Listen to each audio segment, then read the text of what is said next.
മണ്ണാർക്കാട് ടൗണിക്ക് നമ്മൾ bus stand പരിസരത്തൊക്കെയാണ് നമ്മൾ എപ്പോഴും ഉണ്ടാവുക. അപ്പൊ ഇറങ്ങിക്കഴിഞ്ഞാൽ ഈ ചെറിയ കുട്ടികൾ മുതൽ വലിയ ആൾക്കാർ വരെ നോക്കുകയാണ് ജംഷി 300K ജംഷി 300K എന്ന് പറഞ്ഞത്.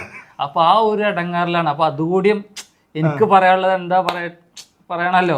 അപ്പോ തൊപ്പി പരിപാടിക്ക് ഒന്ന് പുലർച്ചെ 4 മണിക്കാണ് മണ്ണാർക്കാട് എത്തുന്നത് കേട്ടോ. അപ്പൊ റൂമും കാര്യങ്ങളൊക്കെ സെറ്റപ്പ് ഒക്കെ അവിടെ മലബാർ ലോഡ്ജിൽ റൂമും കാര്യങ്ങളൊക്കെ സെറ്റപ്പ് ആക്കി കൊടുത്തു. ഓൻ ഉറങ്ങി 5 മണിയായിട്ടും സത്യം പറഞ്ഞാൽ അവര് റെഡി ആയിട്ടില്ല.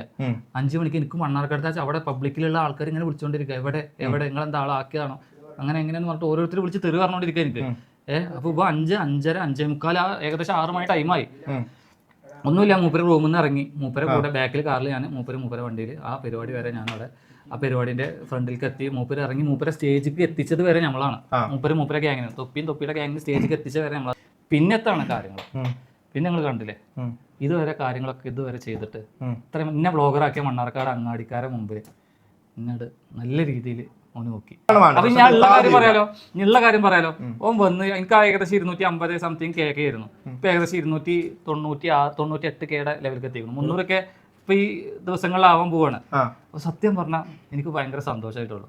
ഫസ്റ്റ് ഓൻ എന്നെ ഊക്കിയപ്പോ ഇടങ്ങാറ് തോന്നിയാലോ ഇപ്പോ ആക്ച്വലി ലൈവിൽ എനിക്ക് ഓപ്പൺ ആയിട്ട് തുറന്ന് പറയാനുള്ള എന്താ വെച്ച് കഴിഞ്ഞാല് ഓൻ ഊക്കിയത് ഇപ്പൊ എനിക്ക് പോസിറ്റീവ് എനർജിയാ തോന്നുന്നു. എനിക്ക് തൊപ്പിയോട് ഇപ്പോ നല്ലൊരു ബഹുമാനം ഉള്ളത് പറയണം എന്ന് പറഞ്ഞുകൊണ്ട് മാത്രമേ പറയണം, ഉള്ളത് മനസ്സ് തുറന്ന് പറയാണ്. കാരണം ഓൻ ഉള്ളത് കൊണ്ടാണ് എനിക്കിപ്പോൾ 4 ആൾക്കാർ അറിയണതും എന്റെ പേജ് ഇപ്പോൾ 300K ആയിട്ടില്ലെങ്കിലും ഈ 300K ഇപ്പൊ ഈ ആഴ്ച ആക്കിയിട്ട് ആവും.